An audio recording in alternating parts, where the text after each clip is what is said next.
এই ক্লাসে ক্লাস 12-এর দ্রবণ চ্যাপ্টারের মানে সলিউশন চ্যাপ্টারের দুটো কলিগেটিভ প্রপার্টি নিয়ে পড়বো আমরা। এলিভেশন ইন বয়লিং পয়েন্ট মানে স্ফুটনাঙ্কের উন্নয়ন, ডিপ্রেশন ইন ফ্রিজিং পয়েন্ট বা হিমাঙ্কের অবনমন, এই দুটো প্রপার্টি নিয়ে। এর আগের একটা ক্লাসে আমি কলিগেটিভ প্রপার্টি কাকে বলে সেটা নিয়ে ডিসকাস হয়েছিল, এবং প্রথম colligative property lowering in vapour pressure, বাষ্পচাপের অবনমন নিয়েও আলোচনা হয়েছিল। আমরা এই ক্লাসটায় এই দুটো প্রপার্টি নিয়ে আলোচনা করব। এই দুটো প্রপার্টি একসাথে আলোচনা করার কারণটা হচ্ছে এই দুটো প্রপার্টি সম্পর্কিত যে রাউল্টের সূত্রটা, সেই সূত্র দুটো সেম, দুজনের ক্ষেত্রেই সেম, বোঝাটাও সেম, একই রকমের বলে এই দুটো প্রপার্টি একসাথে আমরা আলোচনা করছি। তো প্রথমে আসছি এলিভেশন ইন বয়লিং পয়েন্ট। এই প্রপার্টিটা কিভাবে এক্সপ্লেইনড হয় দেখা যাক। আসছে এলিভেশন ইন বয়লিং পয়েন্ট, যাকে বাংলায় বলা হচ্ছে স্ফুটনাঙ্কের উন্নয়ন। মনে রাখতে হবে, স্ফুটনাঙ্ক বা বয়লিং পয়েন্ট এটা কলিগেটিভ প্রপার্টি নয়। কলিগেটিভ প্রপার্টি হচ্ছে স্ফুটনাঙ্কের উন্নয়নটা, এলিভেশন ইন বয়লিং পয়েন্টটা হচ্ছে কলিগেটিভ প্রপার্টি। বলা হচ্ছে যে যদি নির্দিষ্ট পরিমাণ দ্রাবকের মধ্যে আমরা যদি নির্দিষ্ট পরিমাণ দ্রাব মিশিয়ে দিই, তাহলে দ্রাবকের যে স্ফুটনাঙ্ক সেই স্ফুটনাঙ্কটা বৃদ্ধি পায়। সাপোজ জল, ওয়াটার একটা দ্রাবক, সেই দ্রাবকের স্ফুটনাঙ্ক হচ্ছে 100 ডিগ্রি সেন্টিগ্রেড। আমরা যদি জলের মধ্যে অ্যাজ সলিউট সোডিয়াম ক্লোরাইড বা গ্লুকোজ এনিথিং যদি মিশিয়ে দিই, দেখা যায় জলের স্ফুটনাঙ্কটা 100 জায়গাতে 100.4 ডিগ্রি সেন্টিগ্রেডের কাছাকাছি চলে যায়। এই যে স্ফুটনাঙ্কটা বেড়ে গেল, এলিভেট করলো, মানে 0.4, এটা হচ্ছে স্ফুটনাঙ্কের উন্নয়ন। And it is a colligative property. এই উন্নয়নটা কলিগেটিভ প্রপার্টি। মানে আমরা যদি নির্দিষ্ট পরিমাণ জলের মধ্যে 10 মোল সোডিয়াম ক্লোরাইড দিই, তাহলেও যদি 0.04 ডিগ্রি সেন্টিগ্রেড স্ফুটনাঙ্ক উন্নয়ন ঘটে। তাহলে একই পরিমাণ যদি আমরা গ্লুকোজ দিই, একই মোলারিটি যদি গ্লুকোজ দিই, তাহলেও কিন্তু একই পরিমাণ, এই পরিমাণই স্ফুটনাঙ্ক উন্নয়ন ঘটবে। তো এটা হচ্ছে স্ফুটনাঙ্কের উন্নয়নের ব্যাখ্যা। আমরা যদি স্ফুটনাঙ্কের উন্নয়নের কারণটা ব্যাখ্যা করতে যাই, দুটো প্রসেসে ব্যাখ্যা হয়। ফার্স্ট প্রসেসটা হচ্ছে গ্রাফিক্যাল প্রসেস বা গ্রাফের মাধ্যমে, আর সেকেন্ড হচ্ছে প্র্যাকটিক্যাল প্রসেস বা প্র্যাকটিক্যালের মাধ্যমে। প্র্যাকটিক্যালি ফার্স্টে প্র্যাকটিক্যালি দেখা যায় কেন স্ফুটনাঙ্কটা বেড়ে যায়। যখন আমরা কোনো একটি পাত্রে একটি তরলকে নিই বা তরল দ্রাবককে নিই, তখন সেই দ্রাবকটা তরল হয়ে থাকার পেছনে তার মূল কারণটা থাকে তার আন্তরাণবিক আকর্ষণ, ইন্টারমলিকুলার অ্যাট্রাকশন। সেটা হাইড্রোজেন বন্ধনের মাধ্যমে হতে পারে, সেটা পোলার অ্যাট্রাকশনের মাধ্যমে হতে পারে, সেইভাবে তারা তরল অবস্থায় থাকে। যখন তাকে উত্তপ্ত করা হয়, তখন সেই আন্তরাণবিক আকর্ষণটাকে অতিক্রম করে তরল বাষ্পে রূপান্তরিত হয় এবং একটা বাষ্পচাপ সৃষ্টি হয়। এবং যে অবস্থায় তরলের বাষ্পচাপটা 1 অ্যাটমসফিয়ারের সমান হয়, সেই অবস্থায় তরলটা ফুটতে শুরু করে। বা যে তাপমাত্রায় তরলের বাষ্পচাপ 1 অ্যাটমসফিয়ারের সমান হয়, তখন সেটা ফুটতে শুরু করে এবং সেখান থেকে আমরা তার স্ফুটনাঙ্ক পাই। এইবার যদি আমি তার মধ্যে কিছু দ্রাব মেশাই, তখন দ্রাবের মলিকিউলগুলোর দ্রাবকের সাথে আন্তরাণবিক আকর্ষণটা বাড়িয়ে ফেলে। কারণ কোনো সলভেন্টের মধ্যে ডিজলভ হয়ে যাওয়া মানে সেই সলভেন্টের মধ্যে ইন্টারমলিকুলার অ্যাট্রাকশন বেড়ে যাওয়া। সলিড মলিকিউলগুলো অ্যাট্রাক্ট করে সলভেন্ট মলিকিউলগুলোকে ভেতরে রেখে দেয়, বাষ্পে রূপান্তরিত হতে দেয় না। তার জন্য কী করতে হয়? তার জন্য বাষ্পের পরিমাণ কমে যায়, ফলে বাষ্পচাপটা কম থাকে বা কমে যায়। লোয়ারিং ইন ভেপার প্রেশার আগেই পড়েছিলাম। তাই সেই কমে যাওয়া বাষ্পচাপটাকে বাড়ানোর জন্য, to increase the lowered vapour pressure, আরও এক্সট্রা হিট দরকার পড়ে এটার ফোটাতে। তার জন্য যে তাপমাত্রায় তরলটা ফুটছিল, বিশুদ্ধ অবস্থায় সলভেন্টটা ফুটছিল, তার থেকে বেশি তাপমাত্রায় সলভেন্টটা ফুটতে শুরু করে, কারণ ইন্টারমলিকুলার অ্যাট্রাকশন বেড়ে যায়। এ থেকে প্র্যাকটিক্যালি বলা যায় যে স্ফুটনাঙ্কটা উন্নয়ন ঘটে, বেড়ে যায়। তো গ্রাফিক্যালি কী করে প্রুফ করব? গ্রাফিক্যালি প্রুফ করার জন্যে আমরা এক্স অক্ষে নেব টেম্পারেচার, অ্যাবসলিউট টেম্পারেচার বা কেলভিন টেম্পারেচার ধরলাম, ওয়াই অক্ষে নেব ভেপার প্রেশার বা বাষ্পচাপ। আমরা ধরলাম ভেপার প্রেশার এটা হচ্ছে 1 অ্যাটমসফিয়ার লাইন, মানে ভেপার প্রেশারটা বেড়ে বেড়ে এই পয়েন্টে গিয়ে 1 অ্যাটমসফিয়ার হবে। আমরা জানি যে কোনো তরলের ভেপার প্রেশার যদি 1 অ্যাটমসফিয়ার হয়ে যায়, তখন সেই তরলটা ফুটতে শুরু করে। তাহলে এইবার যদি আমরা কোনো পাত্রে একটি বিশুদ্ধ দ্রাবক নিলাম, বিশুদ্ধ দ্রাবক, তাহলে সেই দ্রাবকটার ভেপার প্রেশার, টেম্পারেচার যাই হোক না কেন, তার ভেপার প্রেশার 1 অ্যাটমসফিয়ারের থেকে কম হবে। তাহলে বিশুদ্ধ দ্রাবকের ভেপার প্রেশার ধরলাম পয়েন্ট এ, এবং তার তাপমাত্রা কোনো একটা পয়েন্টে আছে। এবারে তার তাপমাত্রা বাড়াতে শুরু করলাম। তাপমাত্রা যত বাড়াবো তার ভেপার প্রেশার বাড়তে শুরু করবে। এবার বাড়তে বাড়তে একটা পার্টিকুলার টেম্পারেচারে গিয়ে সেটা 1 অ্যাটমসফিয়ার লাইন, ধরলাম পয়েন্ট বি, সেখানে স্পর্শ করবে, অর্থাৎ সেটা ফুটতে শুরু করবে। তাহলে আমরা বলতে পারি বি পয়েন্টটা থেকে স্ট্রেট পারপেন্ডিকুলার টানলে ধরলাম T0 এই পয়েন্টে এক্স অক্ষকে স্পর্শ করেছে। তার মানে বিশুদ্ধ দ্রাবক তার স্ফুটনাঙ্ক পাচ্ছি আমরা T0। T0 হচ্ছে দ্রাবকটার স্ফুটনাঙ্ক। দ্রাবকটা ছিল এই পয়েন্টে, তার ভেপার প্রেশার, তাপমাত্রা বাড়াতে বাড়াতে তার স্ফুটনাঙ্কটা বেড়ে বেড়ে বি পয়েন্টে পৌঁছলো। দ্রাবকটাকে আবার ঠান্ডা করা হচ্ছে, স্ফুটনাঙ্ক বন্ধ হয়ে যাবে এবং ভেপার প্রেশার কমতে কমতে আবার এতে এসে পৌঁছবে, কারণ দ্রাবকটা এবার ঠান্ডা করা হলো, হতে হতে এই বিন্দুতে এসে পৌঁছে গেল। এইবার দ্রাবকটা যখন এই বিন্দুতে ছিল, এই বিন্দুর অবস্থায় ছিল, তার মধ্যে দ্রাব মেশানো হলো। আগের কলিগেটিভ প্রপার্টি থেকে জানি, যদি স্থির উষ্ণতায় কিছু পরিমাণ দ্রাব মেশানো হয়, দ্রাবকের বাষ্পচাপ কমে যাবে, ভেপার প্রেশার ডিক্রিজ করবে। তাহলে পয়েন্টটা আমরা নিচের দিকে চলে আসবে, তাহলে পয়েন্টটা নিচে ডাউনে চলে এলো, অর্থাৎ ধরলাম সি বিন্দুতে চলে এলো, কারণ ভেপার প্রেশারটা লোয়ার্ড হয়ে গেল, বাষ্পচাপটা কমে গেল। তাহলে আগের যে গ্রাফটা পেয়েছিলাম এটা হচ্ছে সলভেন্টের গ্রাফ, এটা সলভেন্টের গ্রাফ। এখন সি বিন্দুতে আমরা আসছি, এটা হচ্ছে সলিউশন। দ্রাব মেশানোর ফলে ভেপার প্রেশারটা ডিক্রিজ হয়ে সিতে পৌঁছলো। এবারকে উত্তপ্ত করতে শুরু করা হলো। দ্রবণের উত্তপ্ত করার সঙ্গে সঙ্গে বাষ্প বাড়বে, অর্থাৎ বাষ্পচাপ বাড়বে। কিন্তু গ্রাফ অনুযায়ী দেখা যাচ্ছে বাষ্পচাপটা বাড়তে বাড়তে বি বিন্দুর থেকে বাইরে একটা বিন্দুতে স্পর্শ করবে, অর্থাৎ দেখা যাচ্ছে টি তাপমাত্রা যদি এটা হয়, এই টি তাপমাত্রায় 1 অ্যাটমসফিয়ার লাইন স্পর্শ করবে দ্রবণ, মানে সলিউশনের কার্ভটা। গ্রাফ থেকে বুঝতে পারছি T0 লেস দ্যান টি, অর্থাৎ দ্রবণের স্ফুটনাঙ্ক দ্রাবকের স্ফুটনাঙ্ক অপেক্ষা বেশি, দ্রবণের স্ফুটনাঙ্কটা বেড়ে গেল। তাহলে গ্রাফ থেকে আমরা প্রুফ করে ফেললাম যে সলিউশন যদি হয় তাহলে তার স্ফুটনাঙ্কটা বেড়ে যায় এবং সলিউশনটা আরও বেশি তাপমাত্রাতে ফুটতে শুরু করে। এটা হচ্ছে এলিভেশন ইন বয়লিং পয়েন্ট বা স্ফুটনাঙ্কের উন্নয়ন, তার গ্রাফিক্যাল প্রুফটা এবং তার প্র্যাকটিক্যাল প্রুফটা। এবার আসছি স্ফুটনাঙ্কের উন্নয়ন সংক্রান্ত রাউল্টের সূত্র। রাউল্ট কি বলেছে দেখা যায়। রাউল্ট বলেছে যে যদি আমরা কোনো নির্দিষ্ট পরিমাণ দ্রাবকের মধ্যে নির্দিষ্ট পরিমাণ দ্রাব মেশাই, তাহলে দ্রাবকের যে স্ফুটনাঙ্কের উন্নয়ন ঘটে এবং এই স্ফুটনাঙ্কের উন্নয়ন, যেটাকে আমরা ডেল্টি বি ধরি, সেই স্ফুটনাঙ্কের উন্নয়নটা দ্রবণের মোলালিটির সাথে সমানুপাতিক। এম ফর মোলালিটির সাথে সমানুপাতিক। তাহলে স্ফুটনাঙ্কের যে উন্নয়নটা হবে, যত পরিমাণ স্ফুটনাঙ্কটা বাড়বে, that will be directly proportional to the molality. So if some amount of solute it dissolves in some amount of solvent, then its boiling point will elevate, and this elevation in boiling point is directly proportional to molality of the solution. So equation পেলাম del TB where H is m. এখান থেকে আমি পাচ্ছি therefore del TB equals to a constant এর kb into m. This kb is called ebuloscopic constant, EBULOSCOPIC, ebuloscopic constant এটাও বলা যায়, বা বলে মোলাল এলিভেশন কনস্ট্যান্ট বা ইবিউলোস্কোপিক কনস্ট্যান্ট বলে কেবিটাকে। তো এই ইবিউলোস্কোপিক কনস্ট্যান্টটার ভ্যালু বের করার জন্য একটা ইকুয়েশন আছে। ইবিউলোস্কোপিক কনস্ট্যান্টটা ডিপেন্ড করে ল্যাটেন্ট হিট অফ ভেপোরাইজেশন বা স্ফুটনের লীন তাপের ওপরে, এবং বলা হয় KB equals to R T0 square by 1000 into LV, আর আইডিয়াল গ্যাস কনস্ট্যান্ট। T0 আগেই পেয়েছিলাম যে দ্রবণ, তার নয় দ্রাবকের মানে সলভেন্টের স্ফুটনাঙ্ক, জলের ক্ষেত্রে 100 ডিগ্রি, আর LV হচ্ছে ল্যাটেন্ট হিট অফ ভেপোরাইজেশন মানে স্ফুটনের লীন তাপ, অর্থাৎ জলের ক্ষেত্রে যেটা হচ্ছে প্রায় 537 ক্যালোরির কাছাকাছি। এখান থেকে কেবি ভ্যালু বেরিয়ে যাবে। আর আমরা আগেই ক্লাসে পড়েছিলাম মোলালিটি ইকুয়াল টু কি, KB into 1000 into W2 by W1 into M2।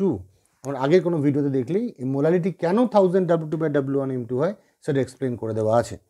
So equation পেলাম del TB equal to KB into 1000 W2 by W1 M2। এই ইকুয়েশন দিয়ে যদি কোনো অঙ্ক দেয়, এই ইকুয়েশন দিয়ে অঙ্কটা আমাদের করতে হবে। আমি যদি এটাকে ওখানে পুট করে দিই তাহলে একটা নেট ইকুয়েশন পেয়ে যাব। ইকুয়েশনটা হবে ডেল টিবি ইকুয়াল টু কেবির ভ্যালু পুট করলাম আর T0 square by 1000 into LV into 1000 W2 by W1 M2, 1000 কেটে গেলে একটা টোটাল ইকুয়েশন আসতে পারে। সো এটা হচ্ছে আমাদের স্ফুটনাঙ্কের উন্নয়ন, এলিভেশন ইন বয়লিং পয়েন্ট এবং সেই সংক্রান্ত রাউটের সূত্র। এবার আসছি সেকেন্ড প্রপার্টি, যে প্রপার্টিটা এই স্ফুটনাঙ্কের উন্নয়নের মতোই, ডিফারেন্স শুধু হচ্ছে স্ফুটনাঙ্ক যেরকম বাষ্পে রূপান্তরিত হওয়া, এখানে সেরকম কঠিনে রূপান্তরিত হওয়া। আসছি আমরা হিমাঙ্কের অবনমনে। নেক্সট কলিগেটিভ প্রপার্টি হিমাঙ্কের অবনমন, মানে জলের যদি হিমাঙ্ক হয় অ্যাজ আ সলভেন্ট, যদি হিমাঙ্ক হয় 0 ডিগ্রি সেন্টিগ্রেড, যদি তার মধ্যে কিছু অশুদ্ধি মেশানো হয়, কোনো ইম্পিউরিটি, তাহলে তার হিমাঙ্কটা 0 ডিগ্রির জায়গাতে মাইনাসে চলে আসে। সাপোজ -4 ডিগ্রি সেন্টিগ্রেড, লেস টেম্পারেচারে সেটা জমে। তো হিমাঙ্কের অবনমনটাও যদি আমরা প্রুফ করতে যাই, সেই সংক্রান্ত রাউট প্রথমে কি বলেছে দেখা যাক। বলেছে যে নির্দিষ্ট পরিমাণ দ্রাবকের মধ্যে নির্দিষ্ট পরিমাণ দ্রাব মেশালে দ্রবণের হিমাঙ্কের মান দ্রাবক অপেক্ষা কমে যায়। দ্রাবকের হিমাঙ্কের মান অপেক্ষা দ্রবণের হিমাঙ্কের মান কমে যায়। কেন কমে যায়? প্রথম কারণটা হচ্ছে প্র্যাকটিক্যাল প্রুফ বা সাধারণ থিওরিটিক্যাল প্রুফ যেটা, বা থিওরিটিক্যাল কজ যেটা। সেই কজটা কি? কজ হচ্ছে যখন একটি তরল দেখি আমরা, তরলের মধ্যে তার মলিকিউলগুলো মুভ করে, রোটেশনাল মোশনে মুভ করে, নিজেদের মধ্যে ঘুরে ফেরে। যখন সেই তরলটাকে আমরা কঠিনে রূপান্তরিত করি, তরলের অণুগুলো পরস্পর নিজেদের গতিশক্তি কমিয়ে পরস্পর বন্ধন করে আস্তে আস্তে একটা ডেফিনিট ক্রিস্টাল স্ট্রাকচার গঠন করে। যেরকম ইচ্ছা হোক একটা ডেফিনিট ক্রিস্টাল স্ট্রাকচার গঠন করে এবং তাদের গতিশক্তিটা কমে যায়। কঠিন অবস্থা তাদের মধ্যে শুধুমাত্র ট্রান্সলেশনাল মোশন বা রৈখিক গতি থেকে যায়, রোটেশনাল মোশন চলে যায়, এবং তার জন্য তারা শক্তি বিকিরণ করে বা তাপ বিকিরণ করে, এবং এই শক্তি বিকিরণ করার জন্যে তাদের কঠিনে রূপান্তর এবং তাপমাত্রাও কমে যায়। ফলে যে তাপমাত্রায় সম্পূর্ণ ক্রিস্টাল বা কঠিনে রূপান্তরিত হলো, সেই তাপমাত্রাকে আমরা বলি হিমাঙ্ক। দ্রাবকের ক্ষেত্রে সিম্পলভাবে এটা তৈরি হয়। কিন্তু যখনই আমি এটা দ্রবণের ক্ষেত্রে দেখব, মানে যখনই আমি এর মধ্যে কিছু দ্রাব মেশাবো, এক্সটার্নাল পার্টিকেল কিছু চলে এলো, এক্সটার্নাল পার্টিকেল চলে আসার সঙ্গে সঙ্গে সেই পার্টিকেলগুলো তরলের এই অণুগুলোকে একসাথে জমতে দেয় না, বন্ডিং করতে দেয় না, কারণ মাঝখানে এই অণুগুলো চলে এসছে। ফলে সলিউশনকে আরও টেম্পারেচার কমাতে হয় যাতে এই দ্রাবের অণুগুলো দ্রাবকের অণুর সাথে ইন্টারমলিকুলার বন্ড ফর্ম করে আরও একটা কঠিন তৈরি করতে পারে। যেহেতু দ্রাবের বা সলিউটের অণুগুলো সলভেন্টের অণুগুলোর মধ্যে কোনো বন্ড তৈরি করতে দিচ্ছে না, তার জন্য আরও লেস টেম্পারেচারে নিয়ে যেতে হয় সলিউশনটাকে, যাতে বন্ড তৈরি হয়। এই জন্যে কম তাপমাত্রায় কোনো তরল জমে দ্রাব মেশানোর পরে। আমরা যদি এটাকে গ্রাফিক্যালি প্রুফ করতে যাই তাহলে ব্যাপারটা আরও ইজি হয়ে যায়। কীভাবে প্রুফ করব? ঠিক সেমভাবে আগের মতো করে ওয়াই অ্যাক্সিসে নিলাম ভেপার প্রেশার, এক্স অ্যাক্সিসে নিলাম টেম্পারেচার। এখন ধরলাম এটা 1 অ্যাটমসফিয়ার লাইন এবং এই লাইনে একটা দ্রাবক ফুটছিল। কেন ফুটছে?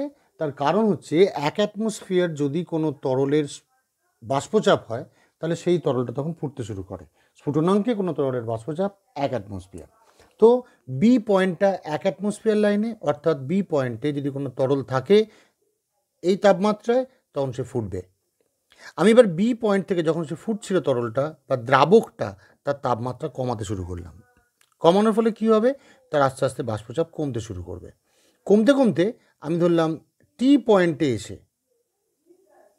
T0 পয়েন্ট ধরলাম, T0 পয়েন্টে এসে তার বাষ্পচাপটা কমে গেল এবং সেটা কঠিনে রূপান্তরিত হলো। অর্থাৎ তরলটা বা দ্রাবকটার তরল অবস্থায় ঠান্ডা করতে করতে T0 তাপমাত্রায় জমে গেছে বলে তার হিমাঙ্ক হচ্ছে T0। এবার জমে যাওয়ার পরে তার তাপমাত্রা আরও কমানো শুরু হলো। দেখা গেলো যেই তাপমাত্রা আরও কমাতে শুরু করলাম, তখন তার কঠিন অবস্থায় বাষ্পচাপের হ্রাসটা আরও দ্রুত হতে শুরু করলো, কারণ সেটা কঠিন হয়ে গেছে। তাই লেখচিত্রটা এখানে কেটে আলাদা হয়ে গেল। একই হারে বাষ্পচাপটা কমলো না, যেহেতু কঠিন তাই আরও দ্রুত বাষ্পচাপটা কমে গেল। এই কার্ভটা পাওয়া গেল দ্রাবকের ক্ষেত্রে। তাহলে এটা হচ্ছে দ্রাবকের কার্ভ, যখন এটা তরল তখন এইখানে, যখন কঠিন তখন এইভাবে। এবার তরলটাকে আবার উত্তপ্ত করা হলো, কঠিন থেকে তরল হলো, তরল থেকে বাষ্প হয়ে বি বিন্দুতে ফুটতে শুরু করেছে। এই অবস্থায় দ্রাবকের মধ্যে দ্রাব মেশানো হলো। দ্রাব মেশালে কী হবে, তার স্ফুটনাঙ্কটা বেড়ে যাবে, তাই বেড়ে গিয়ে আমি ধরলাম সি বিন্দুতে চলে গেল তার স্ফুটনাঙ্ক। এখন সে সি বিন্দুতে আরও বেশি তাপমাত্রায় ফুটছে। এইবার তার তাপমাত্রা কমানো শুরু হলো, কমালে বাষ্পচাপ কমবে। দেখা যদি বাষ্পচাপ কমে যায় তাহলে লেখচিত্রটা নিচের দিকে নামবে, এবং দেখা যাচ্ছে নিচের দিকে নামতে নামতে আগের লেখচিত্রের সমান্তরাল আস্তে আস্তে আরও কম তাপমাত্রায় গিয়ে কঠিন লেখচিত্রটাকে স্পর্শ করলো, অর্থাৎ আরও কম তাপমাত্রায় গিয়ে দ্রবণটা জমলো। আগে তরলটা জমে গেছিলো বেশি তাপমাত্রায় T0-তে, এখন যেহেতু লেখচিত্রটা আরও পর থেকে শুরু হয়েছে তাই আরও কম তাপমাত্রায় গিয়ে সে কঠিন লেখচিত্রকে স্পর্শ করলো। অর্থাৎ যদি আমি এই পয়েন্টটাকে T ধরি তাহলে দ্রবণের হিমাঙ্ক হচ্ছে T, এবং এখান থেকে বুঝতে পারা যাচ্ছে T0 গ্রেটার দ্যান T, অর্থাৎ হিমাঙ্কটা হ্রাসপ্রাপ্ত হয়েছে। এই জন্যে হিমাঙ্কটা অবনমিত হয় বা ডিপ্রেসড হয় বা কমে যায়। এটা হলো হিমাঙ্কের অবনমনের গ্রাফিক্যাল ব্যাখ্যা।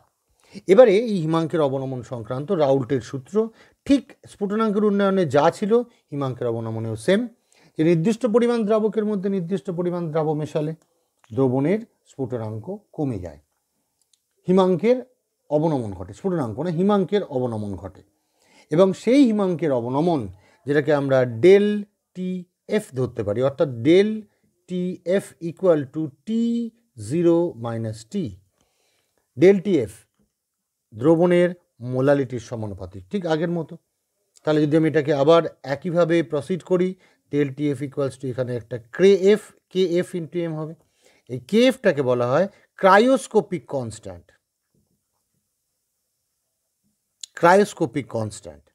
or molal depression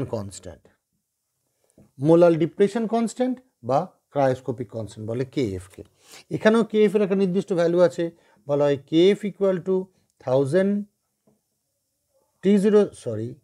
R T0 square by 1000 into LF latent heat of fusion, হিমাঙ্কের বা কঠিনীভবনের লীন তাপ। তো মোলারিটির জায়গায় ভ্যালু পুট করলে কি পাবো, আগের মতোই del T F equal to K F into 1000 W2 by W1 M2। তো এই ইকুয়েশন পেয়ে গেলাম হিমাঙ্কের অবনমনের ইকুয়েশন। তো স্ফুটনাঙ্কের উন্নয়ন, হিমাঙ্কের অবনমন দুটো কিন্তু সেম ইকুয়েশন, শুধু del T F R del T B, এর ছাড়া এদের মধ্যে কোনো ডিফারেন্স নেই। আমরা যদি দুটো ইকুয়েশনকে পাশাপাশি লিখি তাহলে আমাদের ভুলটা কম হবে। যদি আমরা স্ফুটনাঙ্কের উন্নয়ন এলিভেশনটা দেখি, এলিভেশনের ইকুয়েশন কি দেখেছিলাম, del T B equal to 1000, আচ্ছা আগে কে বিটা নিই, into 1000 W2 by W1 M2, del T F equal to K F into 1000 W2 by W1 M2। দুটো ইকুয়েশনে কোনো ডিফারেন্স নেই, শুধু K B K F, del T F এর পার্থক্য। আর ডেল টিবির জায়গায় লিখতে হবে টি মাইনাস T0, কারণ স্ফুটনাঙ্ক বেড়ে গেছিলো, আর ডেল টি এফের জায়গায় লিখতে হবে T0 মাইনাস টি, কারণ হিমাঙ্ক কমে গেছিলো। আর এদের মধ্যে কোনো ডিফারেন্স নেই।